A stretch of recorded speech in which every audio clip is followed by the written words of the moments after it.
Olá, professor Rafael. Então, Vamos a isso? Vamos lá.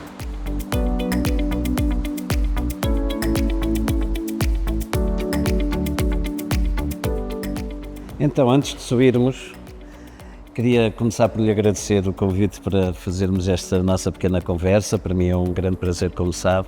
Mas antes de subirmos, tinha já aqui uma primeira pergunta. Como é que lhe passou pela cabeça trazer a sede da Sociedade Portuguesa de Cardiologia para o 13º andar de um prédio aqui no Campo Grande? Porque acho que foi um grande salto, não é? Isto no seu biénio. Foi um grande salto, mas foi o aproveitar de uma oportunidade. Na realidade, o grande problema da sociedade naquela altura era ter uma sala onde pudesse fazer reuniões, e isso implicava um espaço amplo. E nós tivemos, de facto, a percepção de que um andar com 600 metros quadrados nos dava a possibilidade de não só instalar todos os serviços da sociedade, como fazer um anfiteatro onde se pudesse fazer um significativo de reuniões da sociedade.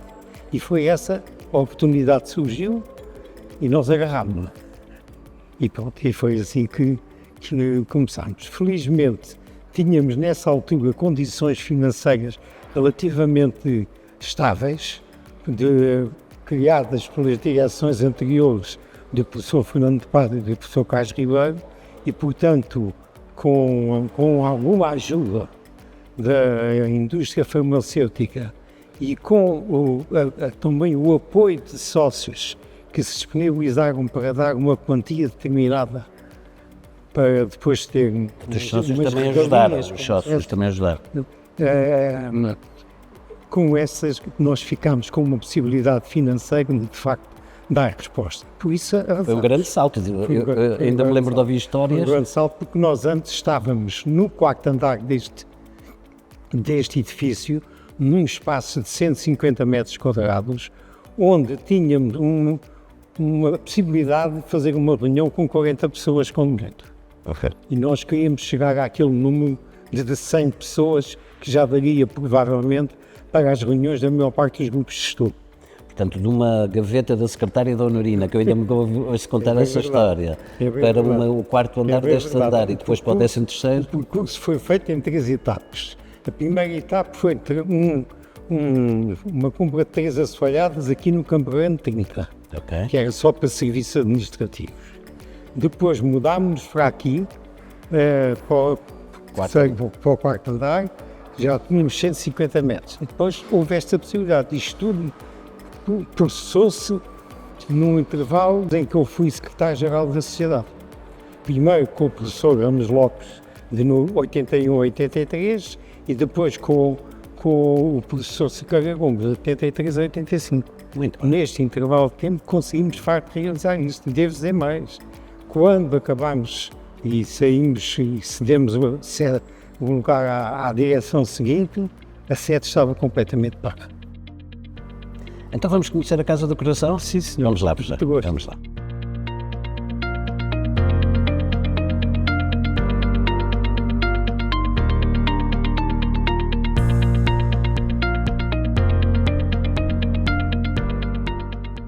Então cá estamos na Casa do Coração, 13º andar, e ele convidá-lo para ser nosso cicerone. Com muito gosto, melhor que todos nós. Com muito gosto. A Casa do Coração estende-se por este espaço todo, e portanto este também é nosso. Vamos entrar, vamos a isso.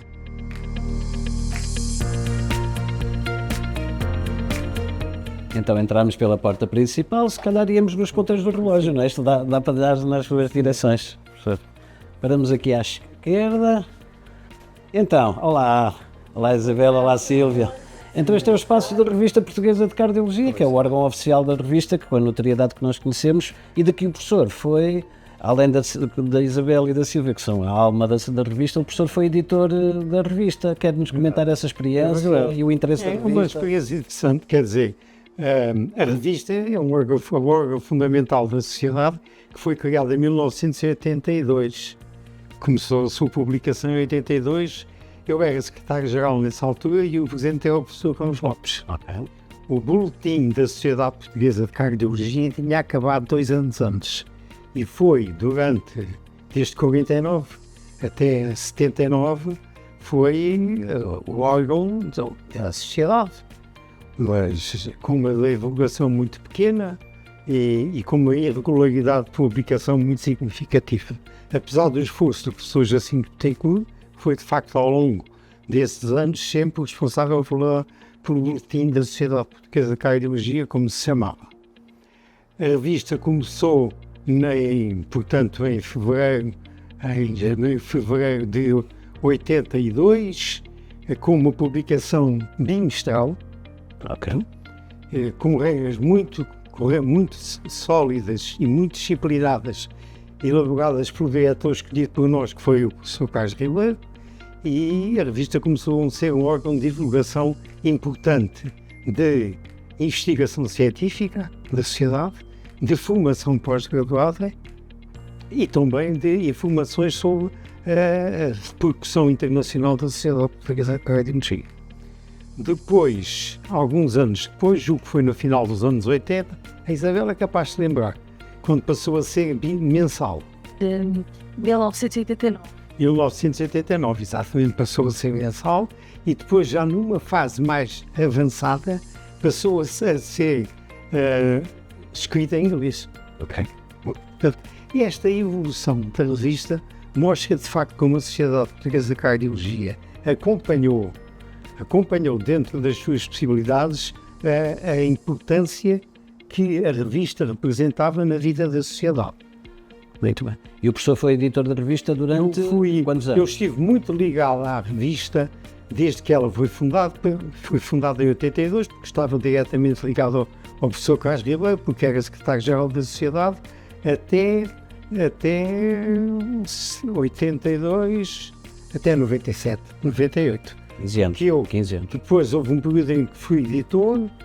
Depois, quando eu era presidente da sociedade, o professor Carlos Ribeiro saiu do período de diretor da revista porque tinha assumido o lugar de bastonário da Ordem dos Médicos. Eu fui diretor da revista junto com o Durante um ano. E depois saí. Então foi nessa altura. Acompanhei muito, foi uma equipe muito interessante. A Isabel primeiro e depois a Sílvia foram montando a máquina administrativa de uma forma muito perfeita. Faziam uma ligação, e julgo que ainda fazem, com a indústria farmacêutica, com os autores dos artigos, um trabalho difícil e de muita persistência. E os sócios da sociedade bem conhecem, bem conhecem. Com resultados bem visíveis, porque a revista hoje em dia é uma revista que está muito bem cotada internacionalmente. Eu não sei qual é exatamente neste momento o índice, mas o fator de impacto é um 40. Fator de impacto 1,8 é bastante bom, é o melhor de sempre. Portanto, Muito bem, vamos continuar a nossa voltinha. Isabel, Sílvia. Obrigado. Então vamos por aqui, professor, continuar a volta. Portanto, este é um foyer daquilo que é talvez a joia da coroa da Casa do Coração, que é este magnífico auditório que está aqui à nossa direita.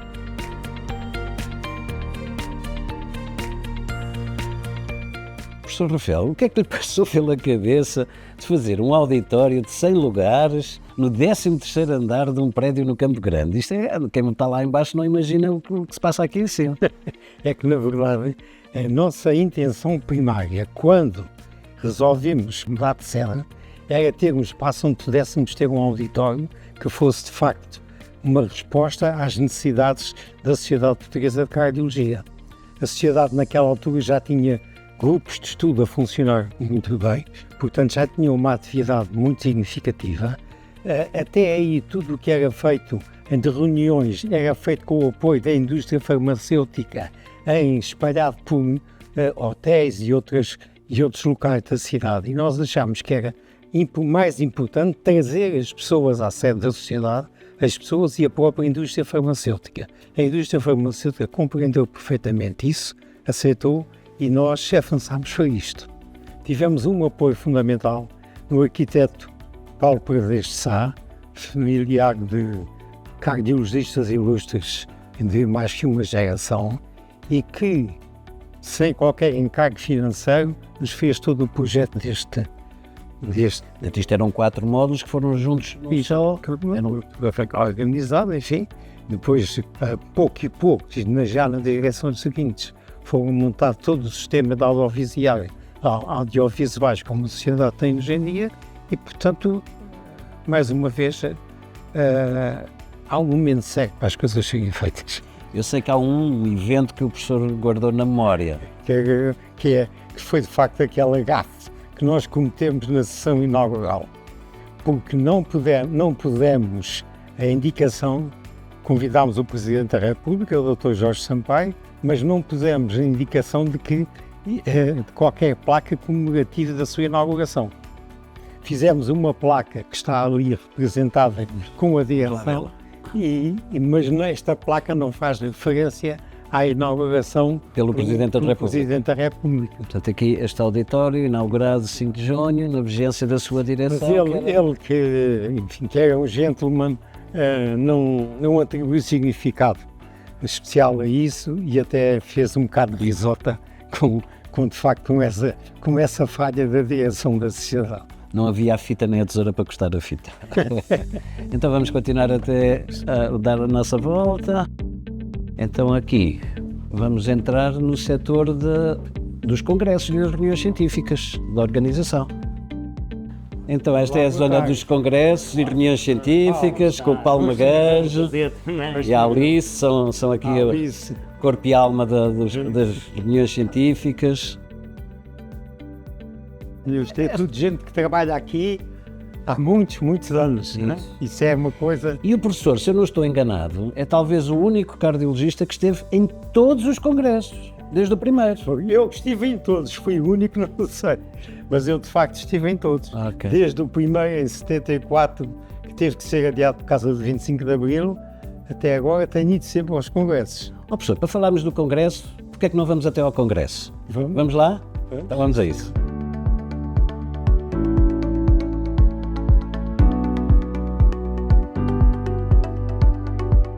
Então cá estamos no CPC 2024 e este ano é um ano especial porque se está a comemorar os 75 anos da Sociedade Portuguesa de Cardiologia, mas também os 50 anos de congressos de cardiologia. Que memórias é que o professor Rafael guarda dos primeiros congressos de cardiologia? Os primeiros congressos de cardiologia, o primeiro congresso foi em 1974 e foi aquele congresso que estava previsto para ser feito em maio de 1974. Mas depois, com o 25 de Abril, o congresso teve de ser adiado e foi feito no final do ano. Correu bem, no Casino de Estoril, e foi uma boa experiência inicial. Nessa altura, o professor Carlos Ribeiro já era secretário adjunto e depois passou a secretário-geral da Sociedade e foi ele que presidiu o segundo congresso, em 77, no Alvor, que já foi um congresso com uma dimensão e com uma estruturação mais profissionalizada, chamemos assim.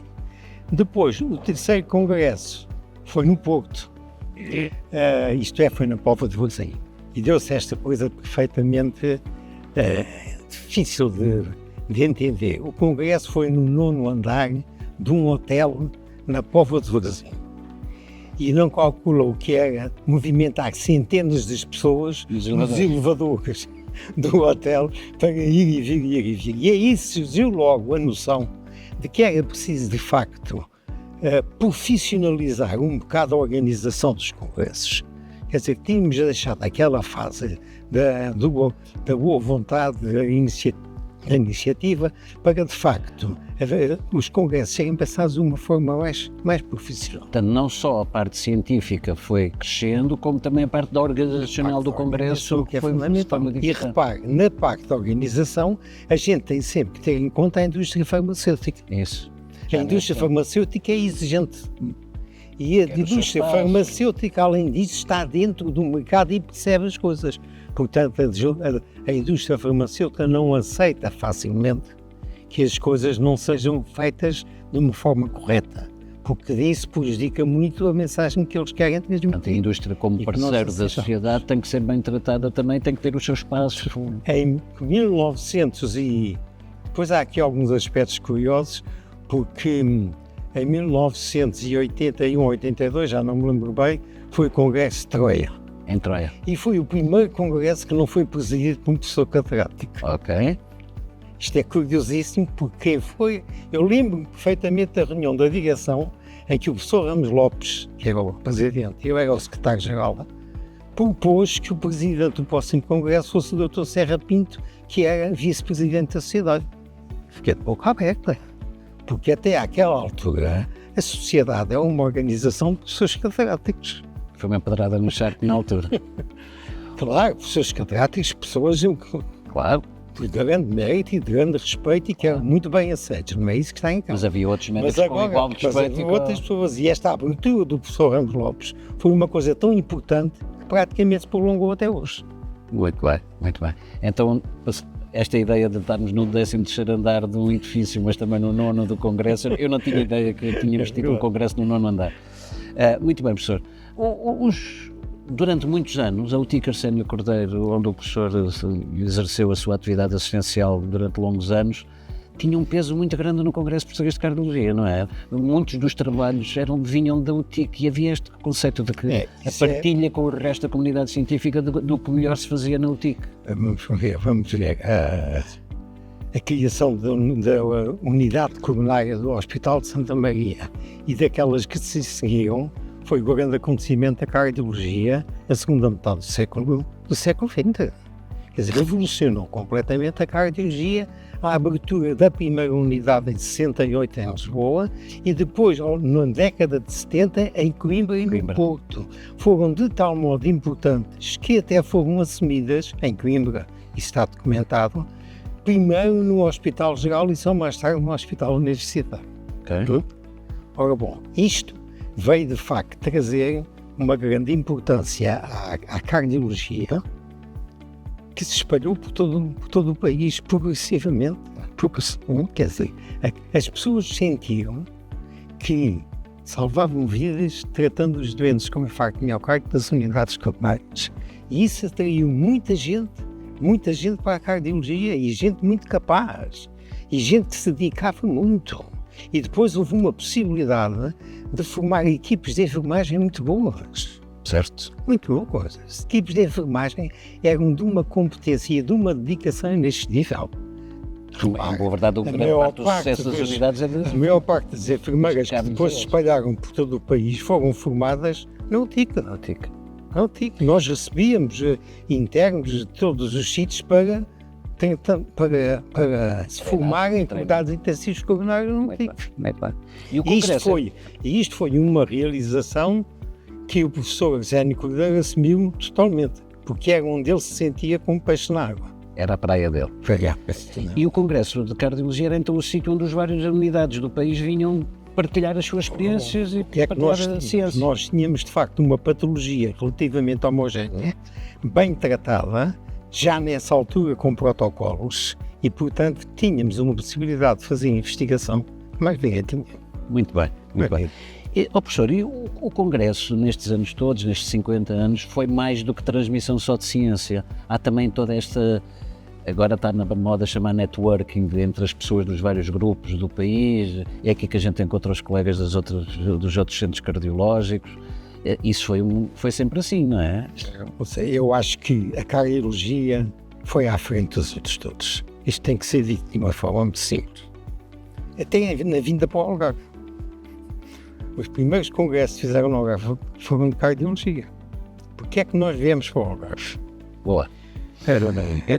Nós viemos para o Algarve numa fase já um bocado avançada, mas vale a pena referir que cada vez mais nós tínhamos dificuldade em encontrar sítios para realizar congressos.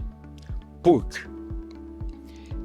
não só o número de sócios e, portanto, de inscritos nos congressos era cada vez maior, como a indústria farmacêutica cada vez colaborava mais e tinha muito mais exigência em relação à forma como as coisas eram organizadas. Eu lembro-me que já na década de 90, um congresso em que a exposição científica, a certa altura, foi invadida por uma tromba d'água, corria água por baixo dos estantes. E a maior parte da exposição científica ficou por isso.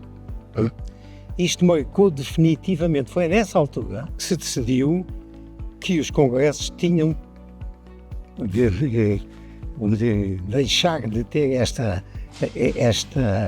ideia de que era no Porto, outro em Coimbra, outro em Lisboa, quer dizer, Rotação fixa. uma fixa, e que tínhamos que arranjar um sítio onde os congressos pudessem fazer com qualidade. E esse sítio, obviamente, era o Algarve, porque tinha uma boa, já nessa altura, uma boa organização hoteleira e portanto não havia um centro que tivesse preponderância Sobre os outros. sobre os outros. Bem. Professor, e a participação dos convidados internacionais? Isso também foi sempre uma marca, não é? Sempre que pudemos, trouxemos sempre uma nomes de nome internacional. Ou seja, nós sempre tivemos no Antigo e no grupo do professor Sete Cordeiro uma ligação muito forte aos estrangeiro. O professor Sete Cordeiro foi um dos grandes fundadores dos congressos aos espanhóis de cardiologia. E esteve na primeira linha da fundação da Sociedade Europeia de Cardiologia. Tratava por todos os grandes nomes da cardiologia europeia. Nós até mandávamos grandes para o estrangeiro às vezes porque eles tinham que ir lá. Claro, não tínhamos ainda... E havia essa ligação muito forte com centros franceses, com centros ingleses, com centros italianos, nomeadamente no campo da arqueologia. Havia ligações muito fortes e, portanto, isso é uma mais-valia que se poderia explorar exatamente Trazendo os congressos com o apoio da indústria farmacêutica. Muito bem, professor, 50 anos de congressos. Sim. Vamos continuar o nosso percurso na sede da sociedade. Vamos a isso? Então vamos continuar o nosso périplo. Aqui, esta porta é a porta por onde entram os participantes dos eventos. Exato. Portanto, temos duas entradas, a principal e depois nos eventos esta está aberta. Eventos ali está Muito bem. Aqui era uma antiga biblioteca que agora, com as coisas todas digitais, deixou de ter muito sentido. A sala do presidente, em que o professor também ainda foi a sua sala durante algum tempo. E depois vamos para a sala de reuniões, onde estão a sala da direção e dos presidentes. Vamos lá. Então cá estamos na sala de direção da sociedade, onde se fazem as reuniões de direção, e também chamada Sala dos Presidentes, onde temos a galeria de fotos. Cá está o professor Rafael Ferreira, 95, 97. Penso que o professor terá conhecido todos estes colegas, presidentes, mas se calhar aproveitávamos aqui este espaço para o espaço ideal para fazermos aqui um pouco mais de conversa. Professor, faz favor. Professor Rafael, estamos aqui na sala das direções da sociedade, onde as direções da SPC, das associações especializadas reúnem, mas também, como eu dizia há pouco, estamos na sala dos presidentes e o professor, como eu também dizia, conheceu-os todos e tem uma visão de um observador atento, interessado da vida da sociedade. Como é que o professor vê o papel dos presidentes da sociedade no passado, no presente e no futuro? Olha, eu conheci mal a sociedade até uma determinada altura, não é? Depois eu comecei a viver a vida da sociedade na direção do professor Fernando Padua, da qual fez parte do secretariado, e do Dr. Carlos Ribeiro. Mas quando eu verdadeiramente comecei a conhecer a regulação da vida da sociedade, foi quando fui secretário-geral do professor Ramos Lopes e do professor Mário Sequeira Gomes. Tinha sido feito na direção do professor Carlos Ribeiro uma remodelação dos estatutos da sociedade que eu considero uma pedra fundamental na vida da sociedade e no caminho que a sociedade percorreu desde então. Quais foram os aspectos fundamentais daí?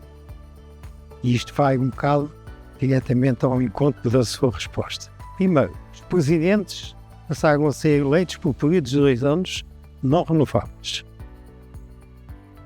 Segundo, a sociedade iria criar um conjunto de grupos de estudo sobre temas específicos dentro da cardiologia, com grupos esses que teriam o responsável, que é o responsável do grupo de estudo. Isto alargava o núcleo, o leque de pessoas responsáveis pela vida da sociedade de uma forma proporcional. Ao fim de poucos anos, já existiam na sociedade cerca de 10 grupos de estudo. Hoje são mais de 20. O que significa que nessa altura já havia dezenas e dezenas de pessoas que estavam de alguma forma responsabilizadas pela vida da sociedade. partir dessa altura que, em princípio, os presidentes dos congressos seriam sempre vice-presidentes da sociedade.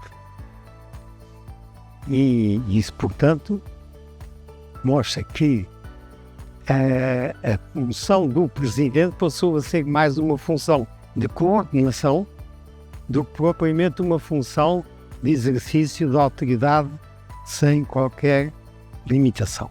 É uma sociedade democrática porque elege as suas direções, não são mandatos depois internos. Houve outros passos que se fizeram em fases mais avançadas e que eu posso também referir, por exemplo, a escolha do presidente, que até a certa altura, isto ainda dentro dos anos 80, era praticamente uma escolha das grandes figuras da sociedade, passou a partir de certa altura numa remodelação dos estatutos que foi feita em parte com a minha responsabilidade, passou a haver uma comissão de nomeação. E, portanto, quer dizer que a escolha do presidente passou a ser, como disse há pouco, muito mais democratizada e, portanto, uma abertura da sociedade que foi fundamental. Eu considero que esta abertura da sociedade, a qual a grande responsabilidade foi a remodelação dos estatutos, feita pelo professor Carlos Ribeiro, foi o grande sucesso da sociedade deve-se, em grande parte, a isso. Então vamos concentrar-nos agora no foco desta nossa conversa, que é o professor Rafael. Vamos concentrar-nos um bocadinho no tal Meet the Legend, que esta era um bocadinho a ideia. Vamos falar um bocadinho sobre o professor Rafael. E se calhar começamos do início. Como é que decidiu ser médico? Eu sei que o seu coração balançou entre a medicina interna e a cardiologia. Porque é que optou pela cardiologia? Conte-nos lá um bocadinho do início. Bom, a minha ida para a medicina tem um aspecto curioso. A minha família é uma família de veterinários. E quando eu cheguei à altura de escolher o curso, eu era o 6º filho da família, já havia 2 irmãos mais velhos do que eu que tinham ido para a veterinária. E o meu pai era veterinário. E, portanto, eu achei que já havia veterinários a mais na família e resolvi ir para a medicina. Essa foi talvez a primeira escolha que eu fiz. Depois, as escolhas pós-licenciatura. A medicina interna sempre foi uma grande atração da minha vida. Considero ainda hoje que é a expressão mais nobre da medicina, é a medicina interna e a medicina interna hospitalar. Agora, as subespecialidades que se desenvolvem dentro da medicina interna têm todos os seus atrativos muito significativos. Eu fui muito atraído fundamentalmente por 2 áreas, a cardiologia e a nefrologia. Eu lembro-me, por exemplo, quando estava em Angola como médico militar, e foi quando começou a haver aulas do 4º ano da Universidade dos Estudos Gerais Universitários de Angola, como se designava naquela altura, as aulas de nefrologia foram dadas por mim. Porque havia um cardiologista mais antigo que eu, que era o professor Soares da Costa, e, portanto, o professor Soares da Costa deu a cardiologia, eu dei a nefrologia, porque eu, de facto, tinha interesse na nefrologia, gostava da nefrologia. Claro que quando a gente encontra uma equipe em que há uma pessoa chamada Arsénio Cordeiro e uma pessoa chamada Carlos Ribeiro, é natural que a gente se senta de algum modo influenciado e, portanto, escolha um caminho apoiado por pessoas dessas tipos. Eu acho que vamos ter que lá voltar a esse tema. Mas, entretanto... O professor Arsénio Cordeiro foi, para mim, o melhor professor de medicina interna que encontrei na faculdade enquanto lá estive. O melhor professor de medicina interna. Eu posso lhe dar por norma, não quero alargar-me sobre isso agora, mas posso dar justificações de facto para isto, porque isso às vezes é pouco falar. Professor, antes de falarmos da UTIC, temos que lá ir inevitavelmente, mas eu sei que ainda durante a sua formação teve uma passagem por Inglaterra, por Londres. Por Londres. Quer-me contar um bocadinho essa experiência? Eu fui para Londres já em consequência de estar na UTIC. Quer dizer,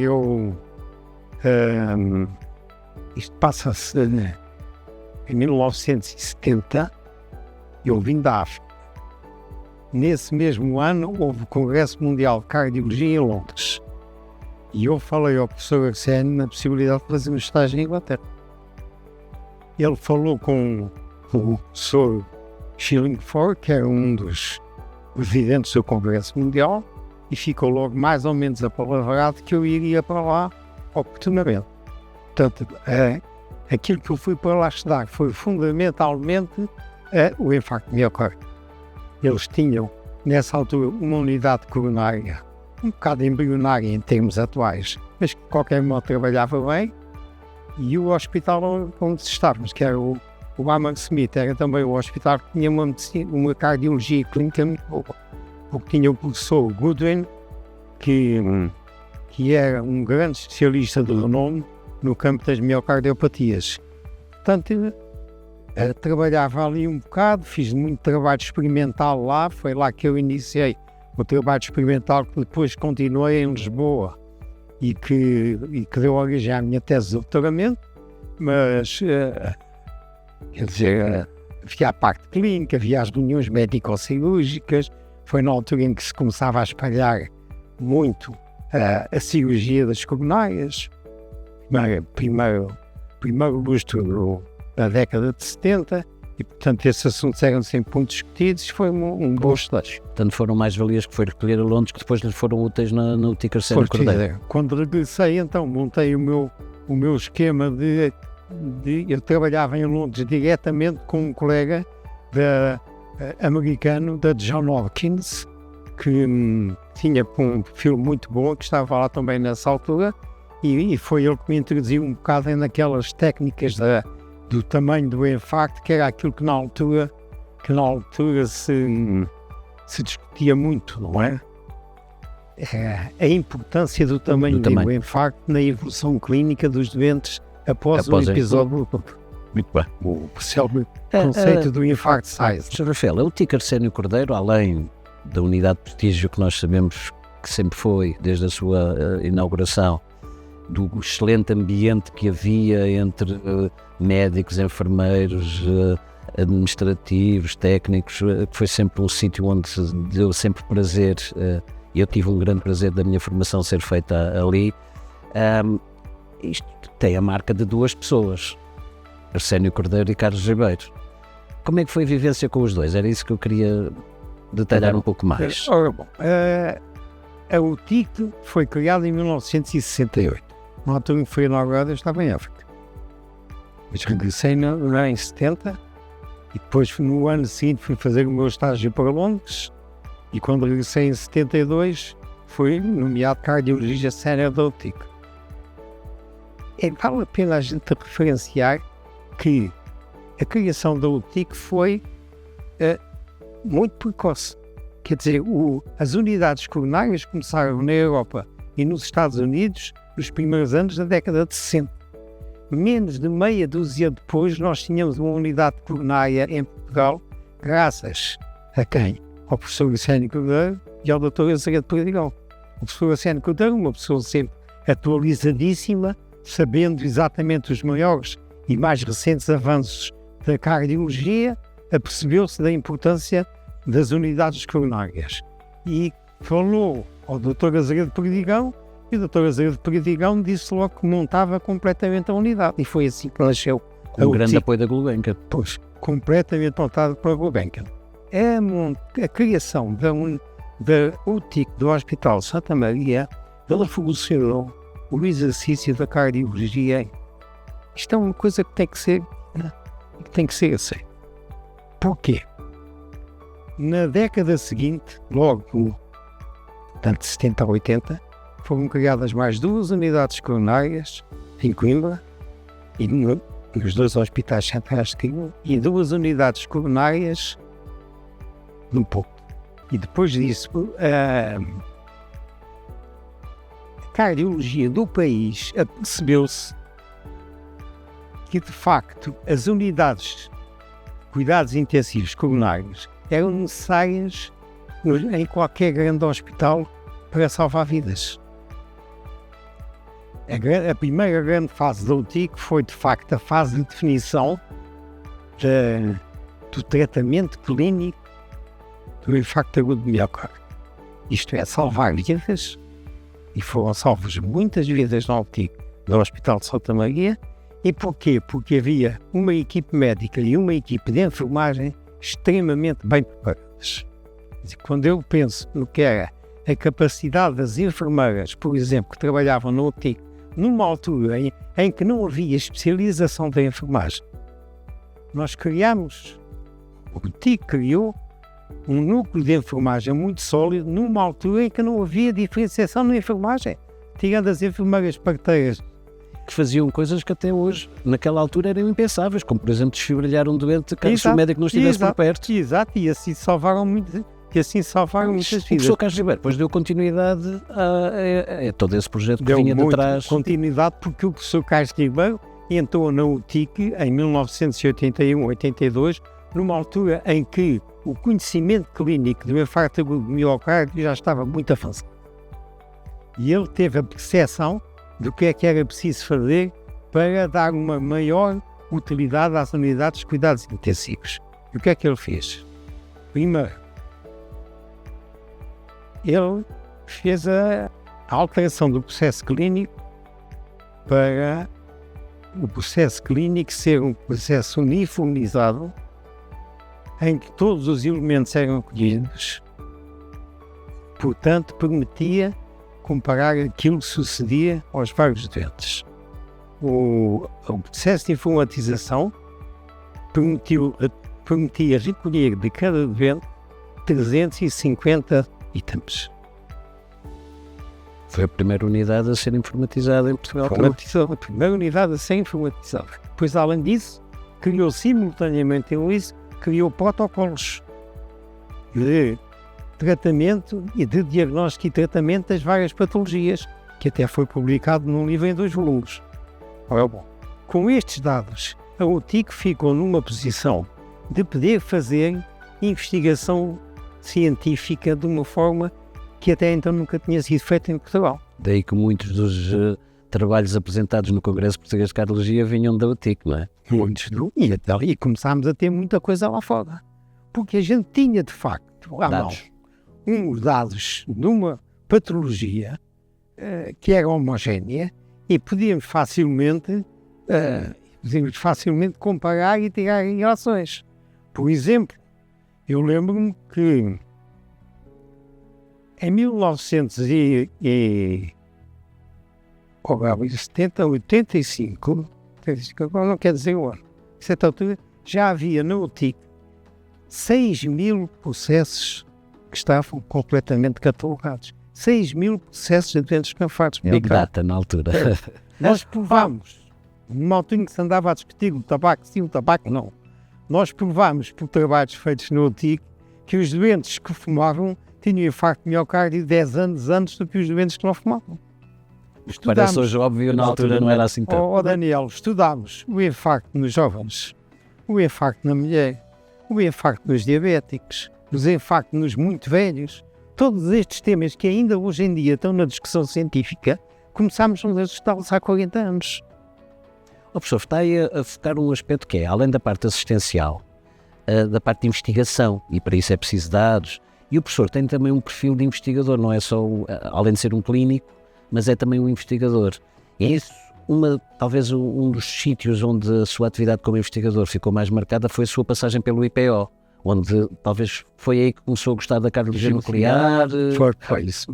Isso é um processo que temos que ir um bocado atrás. Eu sempre gostei de investigação. E tive, de facto, a sorte de, quando fiz a minha tese de licenciatura, tê-la feito com um professor da faculdade, que era o professor Mendes Alves, que era o professor de terapêutica geral e ideologia, era o nome da cadeira. O professor Mendes Alves era um grande investigador, e eu fiz com ele uma tese sobre diuréticos que nunca mais me esqueço.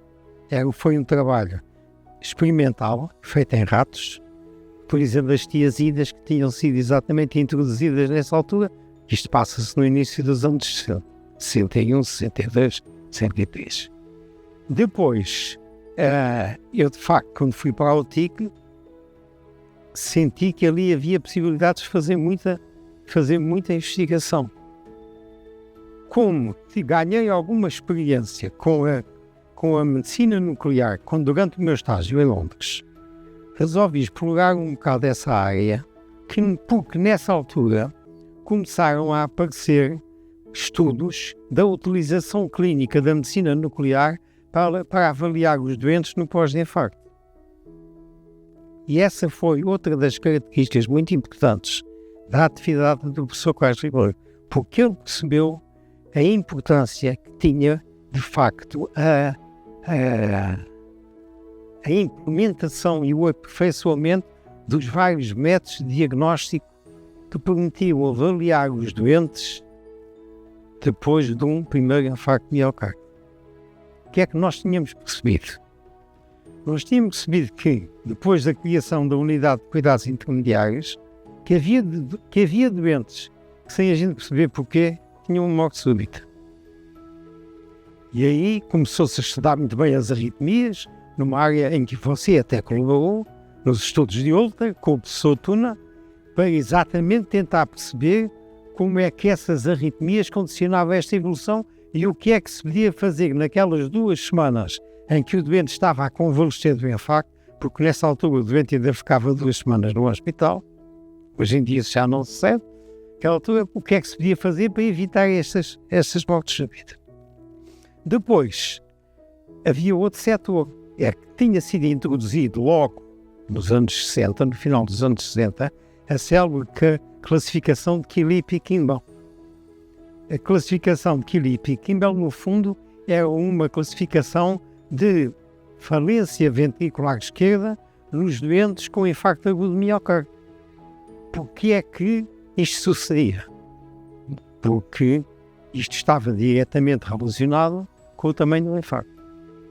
Foi nessa época que surgiram aqueles trabalhos que representam um grande avanço da cardiologia das equipes americanas, nomeadamente o professor Braunwald e toda a gente à volta dele, sobre os fatores que poderiam levar à redução do tamanho do infarto. Quer dizer, com a redução do tamanho do infarto, melhorava-se o prognóstico dos doentes. E nós temos tanta noção de que isso era verdadeiro. Por que é que há hoje em dia uma epidemia de insuficiência cardíaca? Em grande parte porque os doentes com infarto de miocárdio não morrem, são bem tratados, sobrevivem, mas como tiveram infartos, às vezes o infarto não foi suficientemente reduzido, ficaram com infartos grandes e entram em insuficiência cardíaca.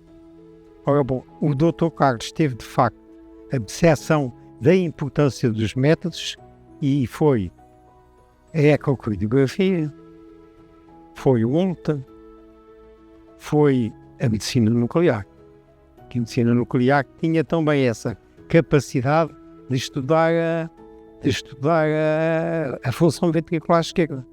Não tínhamos essa possibilidade no Hospital de Santa Maria e entramos em contato com a equipe do chamado Laboratório de Isótopos do IPO, que era dirigido pelo professor António Batista, e onde trabalhava a doutora Amália Nogueira, que foi a principal elo de ligação connosco, e começámos a levar os doentes lá para estudar a função ventricular esquerda com os radionúclidos.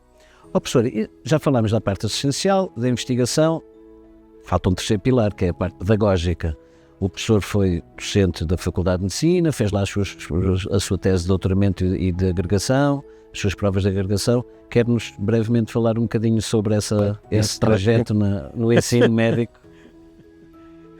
Eu sempre gostei de facto de ensinar e dar aulas. Acho que a gente para isso precisa de aprofundar os conhecimentos que tem. E eu lembro-me sempre do que eram as aulas do professor Arsénio Cordeiro. O professor Arsénio Cordeiro era professor dos professores. Quando o professor Arsénio Cordeiro dava uma aula, a primeira fila da aula era o professor da faculdade. Os outros professores vinham assistir à aula dele. Não era por deferência para com ele, iam aprender.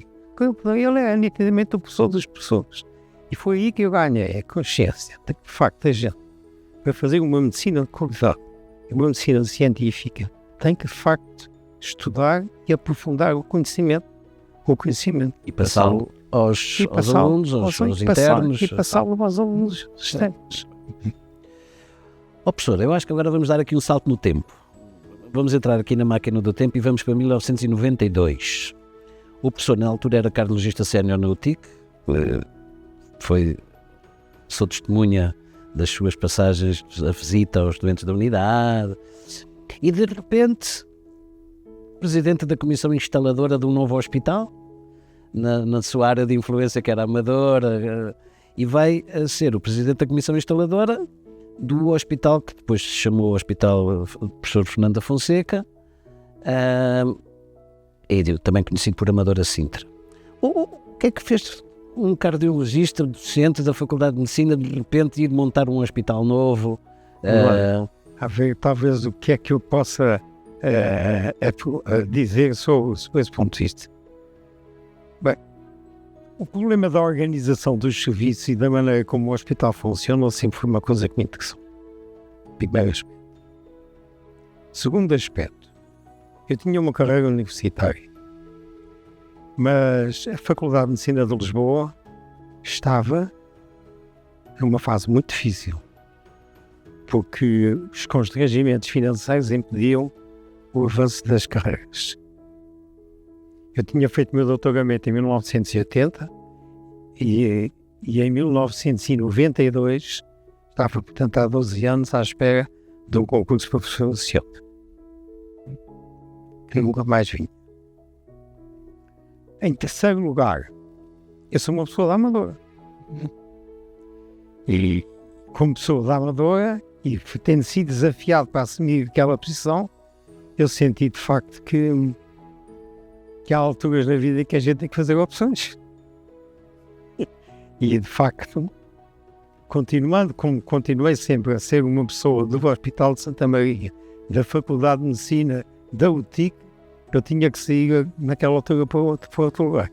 E fui então para o Hospital da Amadora. O professor monta um hospital novo, onde naturalmente deu um peso grande à cardiologia, pelo seu histórico, pelo seu gosto por esta área.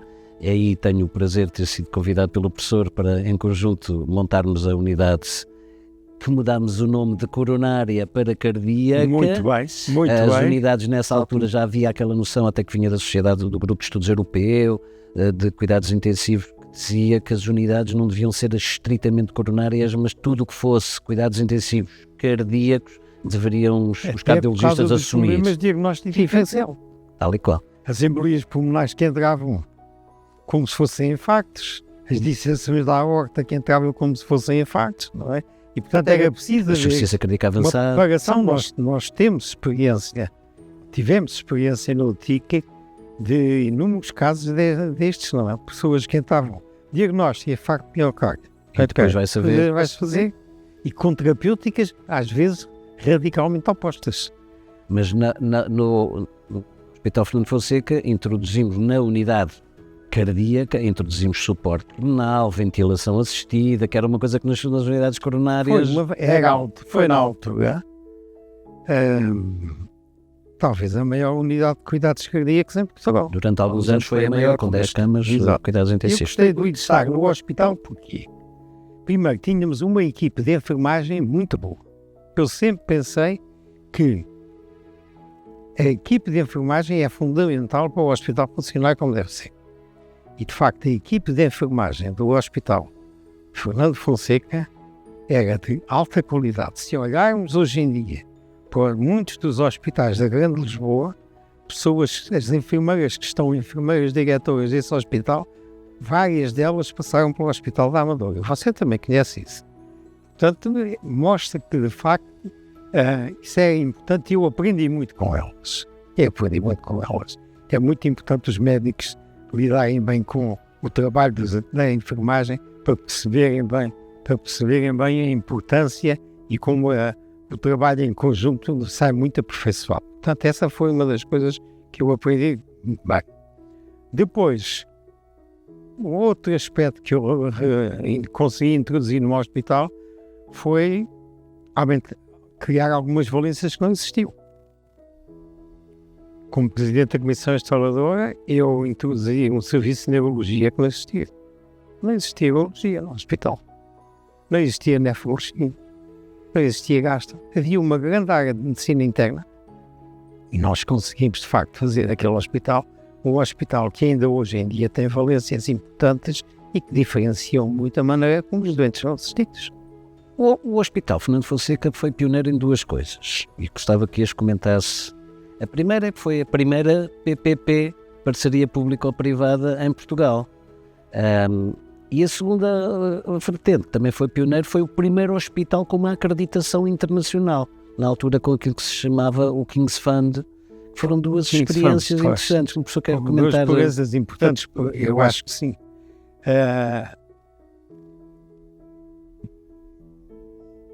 A passagem, o hospital inicialmente estava previsto para ser um hospital do Serviço Nacional de Saúde e foi com base nesse pressuposto que foram feitos, por exemplo, convites para diretores de serviço, etc, etc. Quando se deu a passagem, já numa fase bastante adiantada do hospital, para a gestão privada, houve resistências várias que puseram em risco, inclusive a abertura do hospital. Que eram valências que são valências básicas. E depois, quando, de facto, passou para a gestão privada, teve pessoas de muita qualidade na gestão privada do hospital. Uma delas, o Dr. Daniel conhece bem, que é o Dr. Heitor Vaz, e estas pessoas puseram o hospital a funcionar de uma forma diferente de que funcionavam a generalidade dos hospitais de Serviço Nacional de Saúde. Isso é uma realidade que nós temos que aceitar. Quer dizer, as pessoas, a rentabilidade do Hospital Fernando Fonseca era francamente maior que a rentabilidade dos outros hospitais. Eu lembro-me sempre que quando convidava as pessoas para ir para o hospital trabalhar lá, isso era importante, dizia sempre, olha, que isto é um hospital em que se trabalha muito. Vejam lá. O que é que sucedeu a alguns, quando eu disse isto, viraram costas. Mas também tive alguns que disseram, mas é isso mesmo que eu quero. É um hospital onde se trabalha muito. E, portanto, eu acho que essa experiência foi tão grande que os hospitais, as administrações hospitalares, os hospitais de Serviço Nacional de Saúde, viram-se obrigadas a rever a forma como as coisas trabalhavam. Isso foi um mérito da privatização do Hospital da Amadora. E os gestores privados do hospital sentiram a necessidade da tal acreditação internacional para dar robustez exato. Foi um credibilidade àquilo que estava a fazer. Foi um processo longo, arrastado, às vezes com muitas contrariedades, mas sim, conseguiu ser levado a fundo e que depois foi retomado por todos os outros hospitais. Todos os outros hospitais, portanto, estavam no caminho certo. Estávamos certo. Muito bem. Professor, agora talvez numa outra vertente, falarmos um bocadinho da sua participação na Sociedade Europeia de Cardiologia. Portanto, tinha sido presidente da Portuguesa, mas depois também teve papéis de relevo na Sociedade Europeia. Como é que vê esta ligação da importância da Sociedade Portuguesa ser um dos membros fundadores da Sociedade Europeia? Bom, a Sociedade Portuguesa de Cardiologia sempre teve um pendor importante para as relações internacionais. A sociedade foi fundada em 49 e foi uma das 12 sociedades fundadoras da Sociedade Europeia de Cardiologia. Isso diz muito bem.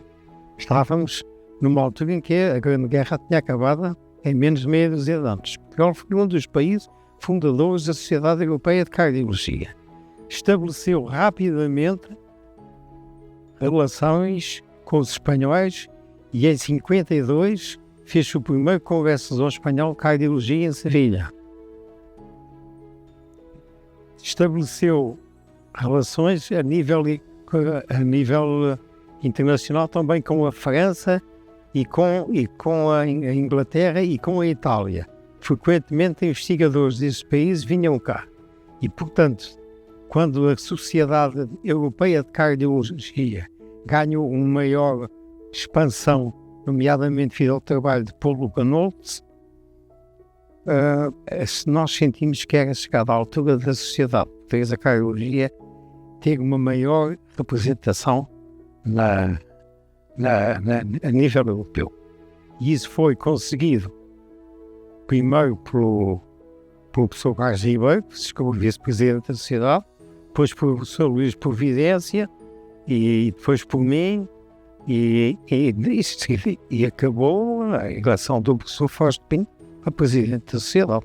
Portanto, tem sido uma coisa, eu acho que é muito importante porque dá-nos uma visão muito objetiva e muito completa do que é a cardiologia nos outros países, dos problemas que há, daquilo que é preciso fazer para que a cardiologia tenha prestígio em todos os países que fazem parte da comunidade europeia.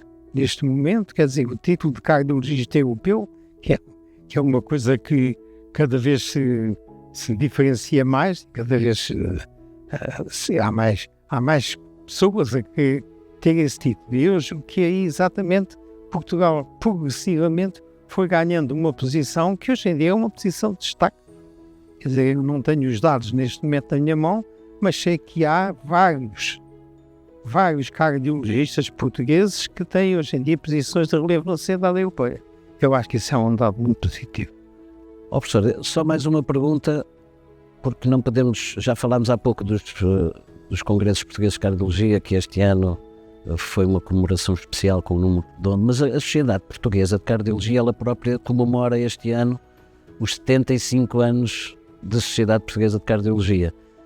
75. Quer o professor dizer-nos, até para os nossos colegas, sócios da Sociedade Portuguesa de Cardiologia, o que é que vê para si esta evolução em 75 anos de Sociedade Portuguesa de Cardiologia? Eu acho que a evolução dos 75 anos da Sociedade Portuguesa de Cardiologia foi uma evolução impecável. Uma evolução impecável.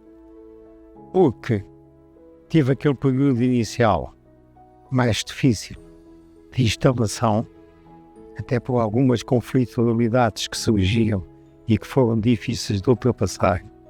Mas vencido esses problemas, entrou numa fase de uma vida marcada por atos concretos, bem definidos, previsíveis e, volto a insistir, a revisão estatutária que foi feita no tempo do professor Carlos Ribeiro, já na sequência daquilo que Paulo Ganolfo tinha feito na sociedade europeia, foi de facto uma forma de expandir a atividade da sociedade, que hoje em dia é uma atividade que se manifesta na investigação clínica, na formação pós-graduada. A Sociedade Portuguesa de Cardiologia foi, ao longo do processo de todo este tempo, a grande sede da formação pós-graduada em cardiologia. A maior parte, mesmo os serviços universitários e outros que tinham formação de cardiologistas, estavam muito estreitamente em colaboração com a Sociedade Portuguesa de Cardiologia, porque a Sociedade Portuguesa de Cardiologia, de facto, tinha possibilidades de fazer e de ir a toda a parte, de fazer formação pós-graduada. Muito bem, professor. Eu acho que estamos a aproximar-nos do final e eu ia-lhe sugerir só que completássemos os 360 graus para visitarmos o resto da Casa do Coração. Então, aqui temos nos nossos corredores os cartazes dos vários congressos ao longo dos anos, não é? É verdade. Lembramos de muitos, eu próprio me lembro de muitos. Este aqui foi quando eu era presidente. Foi quando, exatamente, na sua presidência. Depois temos aqui à esquerda os dois gabinetes da APIC e da APAP, as associações especializadas da sociedade. Tem também aqui o seu espaço próprio. O gabinete do secretário-geral de Ação Executiva, o gabinete financeiro. Depois aquilo que nós sempre chamamos o gabinete da Honorina, que no fundo é do apoio aos sócios, aos associados, o gabinete da Honorina. E completámos os nossos 360 graus. Agora que falámos um pouco da Sociedade Portuguesa de Cardiologia, da Casa do Coração, ainda tenho mais uma pergunta. Nós atravessamos por um período difícil a nível económico no país e na Sociedade Portuguesa de Cardiologia também. E começa-se em várias direções, já tem vindo a ser discutido o futuro deste espaço. Se a Sociedade Portuguesa de Cardiologia deve manter aqui a sua sede ou se deve procurar um outro espaço. E eu acho que o professor Rafael, que o montou, que o organizou, que o imaginou desde o início, acho que a sua opinião aqui também poderia ser muito interessante de passar aos nossos colegas associados. Naturalmente há um certo conflito de interesses. Claro, obviamente. Mas eu vou procurar fugir ao conflito de interesses. Eu acho que esta sede é uma sede muito boa. E não me parece que seja possível à sociedade sair daqui e ir para um sítio melhor nesta altura. Não precisa de ir. Provavelmente o espaço que corresponde ao anfiteatro não tem sido explorado como poderia ser. Eu sempre achei que deveria haver uma comissão da sede, chamemos assim, cuja preocupação fosse valorizar, não só valorizar o espaço, como rentabilizá-lo. Falamos, por exemplo, do auditório ser mais utilizado. O auditório pode ser utilizado por outras sociedades científicas, pela indústria farmacêutica, e nunca me apercebi, posso estar enganado, mas nunca me apercebi que houvesse um movimento verdadeiramente nesse sentido para que o espaço do auditório fosse mais utilizado, fosse mais rentabilizado. Portanto, qualquer decisão terá que ser muito bem ponderada nos prós e nos contras. Muito bem ponderada. Às vezes é o problema das oportunidades. Claro. Também terá havido pessoas que, quando nós decidimos vir para aqui, sei lá, aqueles indivíduos estão Mania da grandeza. tão loucos, não é? Mania das grandezas. Na altura disseram, este espaço é enorme. Hoje em dia já se viu que não é enorme. Ainda não é pequeno, mas não é enorme. Portanto, a minha posição é que é de facto essa, que isto deve ser mantido e não vejo razão para se modificar isto. Sr. Rafael, acho que vou acabar como começámos. Agradecer-lhe a honra de me ter convidado para fazermos esta conversa, porque não só é um prazer, não só por ser a pessoa que é, mas acima de tudo e para mim mais importante, por ter sido um dos meus mestres. E eu isso não esquecerei. Muito obrigado, professor. Foi um prazer e muito obrigado por Obrigado.